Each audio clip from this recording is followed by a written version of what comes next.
In today's video, we're finding our maintenance.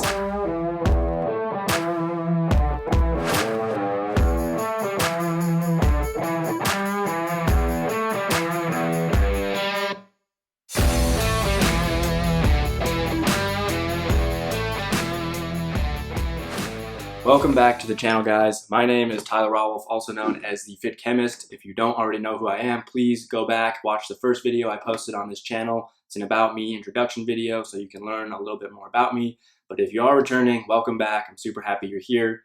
Today, we're going to be going over part 2 of our How to Diet series. So in the last video, we talked about total daily energy expenditure, the 4 components that make up our metabolism and how we get to our TDEE.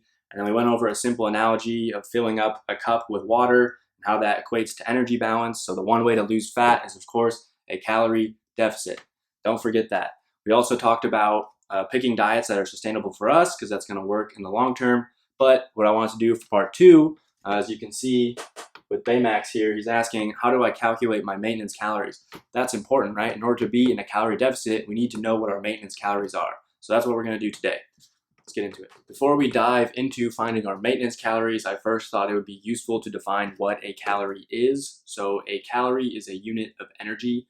So it defines the amount of energy required to raise 1 gram of water by 1 degree Celsius. So I hate to have this brain buster for you guys, but all calories are created equal.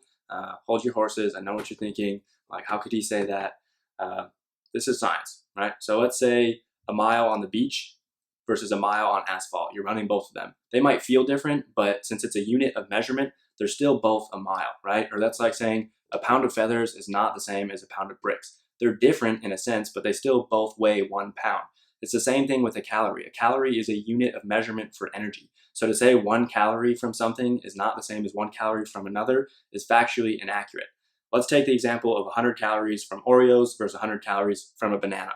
So the banana might be more nutritious, right? But they're both 100 calories. And as we learned in the last video, it's all about energy balance and calorie deficit. Today, we're going to look at the Muller equation, which is one of many equations on how to calculate your TDEE. So we'll put an example up here on the board, and then stay tuned, because after that, I have a special treat for you guys. It's an even more accurate way on how to calculate your TDEE. For the Muller equation, you're going to have to know your body fat percentage. And if you know your body fat percentage, then you know your percent lean body mass. So you just subtract your total body weight minus your fat mass, and that's how you get to lean body mass. So I will put a link down below that has a body fat calculator. So there's various methods of doing it. You can use calipers or like tape measures and do the Navy method. Whichever one you prefer, I would say just pick one and stick with it so that you can be consistent over the long term. But once you have that data, we can go ahead and plug this into the Muller equation. So starting out, we've got 13.587 times your lean body mass. The next part we're going to add is our fat mass. So it's 9.613 times our fat mass. So again, both of these are in kilograms. Do not forget that part, because then it'll be thrown off completely. Then we have plus 198, and then times our sex factor. So 1 for male and 0 for female. So this equation does take in differences between the genders. And then we also we're subtracting our age factor. So it's 3.351 minus our age, and then we add 674. So when we do that, that gives us our BMR. So if you remember from the last video, BMR is only one component of our metabolism. So what we have to do is we have to multiply our BMR by these activity factors. So I will put those on the screen. I took these from Layne Norton's Fat Loss Forever. If you'll see, the moderate activity one is a multiplier of 1.55, which most people will probably fall under this category. So once you calculate your BMR using this equation, you just multiply your BMR by the activity factor. So that takes into account things like your NEAT and your exercise activity. So that gives you the TDEE overall, right? So what I'm going to do is I'll write down some data over here, and then we'll plug it in and we'll see what that looks like.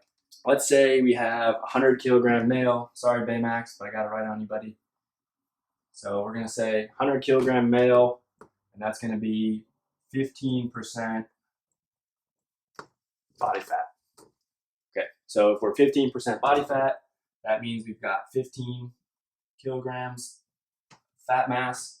We've got 85 kilograms of lean body mass.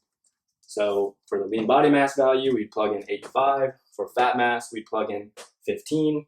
So since he's a male, we would put 1 here, so we'd be essentially adding 198. And then we subtract our age. Let's just say this is a 30-year-old. So we would plug in 30 right here. Sorry, this should be a multiplication sign.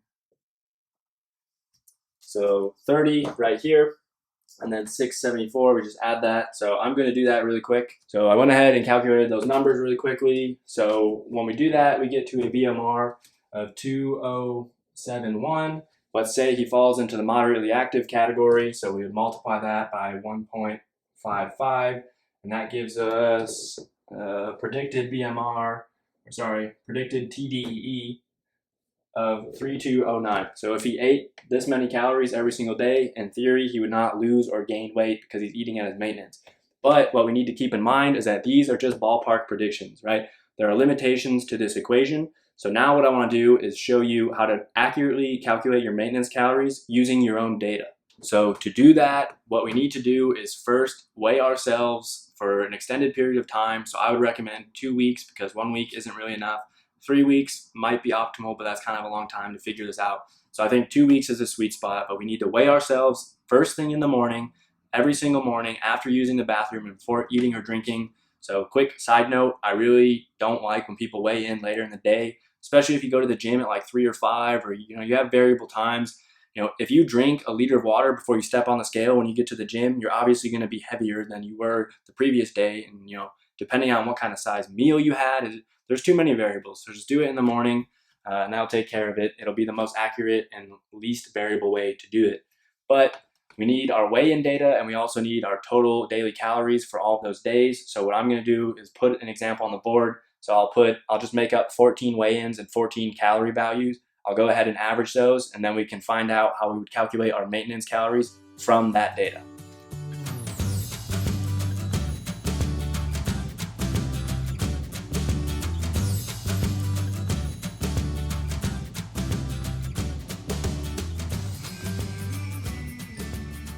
Okay, I now have these calorie values on here. So very quickly, I'm going to average these up so we get our average weight and our average calories over this 14-day period. Okay, so I went ahead, averaged those numbers really quickly in Excel. So our average weight was 186.3 pounds over the course of 2 weeks. We got 14-day weigh-ins and calorie values here. And then let's say our average calories were 3,025. So that data is going to be important. So once you have this data, there are 3 scenarios. So one of them is that your weight does not fluctuate at all. Congratulations, you're done. You just found your maintenance. So let's say this individual started at 186.3 pounds. They weighed in over the 2 weeks, and this is the calories that they were eating. Since their weight didn't go up or down, this is their maintenance calories, right? If we think back to the last episode, it's the maintenance, it's the full cup. There's not anything spilling over, and we're not under. So you would eat at 3,025 if you want to maintain your weight. But it gets a little more tricky if we want to calculate, let's say we lost weight or we gained weight during this period. We can still calculate that, but it's obviously not as easy as just saying, oh, this is my maintenance. So let's put these numbers aside here. I'll write this down. So let's say we start at 186.3, sorry, that's our average. And then our calories were 3,025. Okay. So we are going to go into what happens if we lose fat during this period.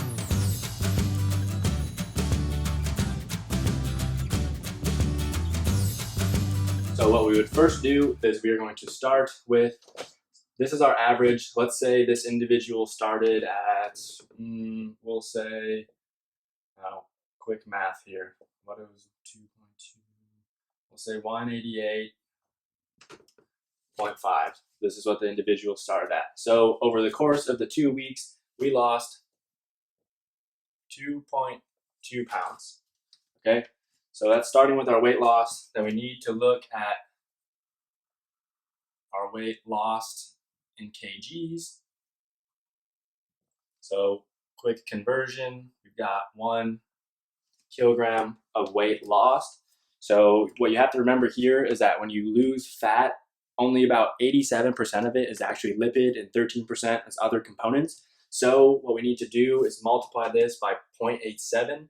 So that would give us our actual weight loss. So multiply that, and then we get 0.87 kilograms. What we need to do is convert that to grams. So we'll just quickly multiply that by 1,000. So that would give us 870 grams. So this is still actual weight loss, but now it's in grams. So we know how many grams of fat were lost, and then each gram of fat is associated with 9 calories. So what we would do is multiply this by 9 to get the total calorie value associated with the amount of fat loss. So we get 7830. We know how many calories that we lost, so then we need to divide this by 14 because that is the 2-week period. So let me do that really quickly. So that tells us that our deficit per day was 559 calories.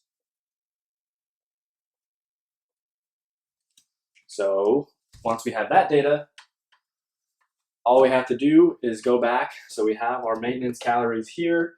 We know how many calories in a deficit per day. So all you have to do is add this amount back to 3,025. So he would be somewhere around 3,600 for his maintenance calories.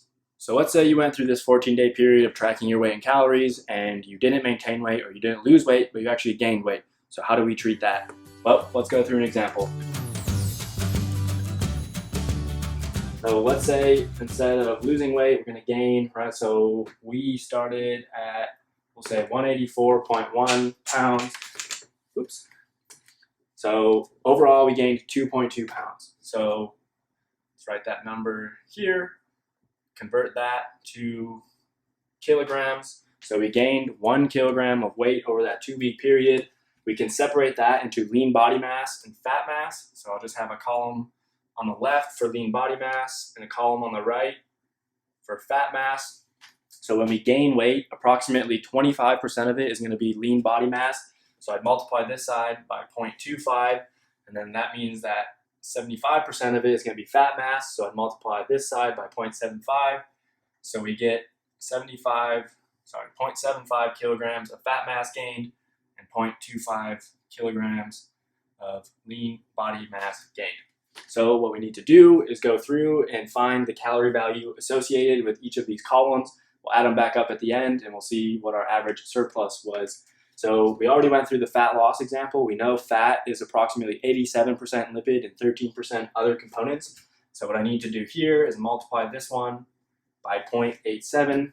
So if I do that, I get 0.6525 kilograms, or we can convert that to grams really quick. So we just move that decimal place 3 places over. So 652.5 grams. So from there, remember 1 gram of fat is 9 calories. So I multiply that value by 9. And then we would get the calories associated from fat mass gain, which is approximately 5,873 calories. Then we can come back up to lean body mass. So lean body mass, when you gain that weight, it's approximately 30% muscle and 70% fluid and other components. So here we have to multiply by 0.30. That ends up giving us 0.075 kilograms of lean body mass gained. So we can convert that to grams really quick, move that decimal 3 places. So we get 75 grams, and then 1 gram of protein is 4 calories. So we would multiply that by 4, and then that would give us 300 calories. So we now have the calorie values associated with lean body mass and fat mass. So we can reconverge here. the total calories that we were in a surplus over those 14 days were 6,172. And then we need to divide that by 14, because remember, this is a 14-day period. So our average surplus was 440 calories per day. So then what I need to do to find my maintenance calories, instead of adding it back to our maintenance, like what you would do if you're in a deficit or if you lost weight, but since we gained weight, what we need to do is subtract this. So to find our maintenance calories, we subtract 3025 minus 440, excuse me. So that would put us somewhere in the ballpark of like 2,600 calories. So those are the three options that you have. Of course, once you go through and you use your own data, I prefer this method because it honestly is the most accurate, and I think it's the easiest way to do it too. Again, those equations are just ballpark estimates. Like they'll tell you roughly where to eat. I think it's a good starting point to do that and then use this. And I also realize, that this may seem like a lot for you guys to do on your own. I've taken this data and I've compiled it into a very nice spreadsheet for you guys. So all you have to do is download the spreadsheet. You'll see there are boxes highlighted in blue, where all you have to do is literally put in like your weight gain and maybe a couple other data points. So as soon as you do that, Excel sheet will just spit out the numbers for you. You won't even have to worry about this. So I would honestly recommend going and downloading that. It's linked down in the description below. So in part 1, we went over the components of metabolism and energy balance. And then in part 2, today, we went over how to calculate our maintenance calories. So based on your goal, since this is a how to diet series, we're gonna see how many calories should I be eating to lose weight. But in that video, we'll also talk about how many calories should I be eating to gain weight. So next week's video is going to be, how many calories should I eat? All right, guys, that's all I have for you today. I hope you enjoyed the video. As always, don't forget to subscribe, hit the notification bell, leave the video a like, drop a comment down below. All of those things tell YouTube that I'm creating content worth watching, helps me grow my reach, helps me get new subscribers, and I can ultimately help more people, and that means the world to me. So please, I would appreciate if you did those things. And with that, I'll see you in the next video.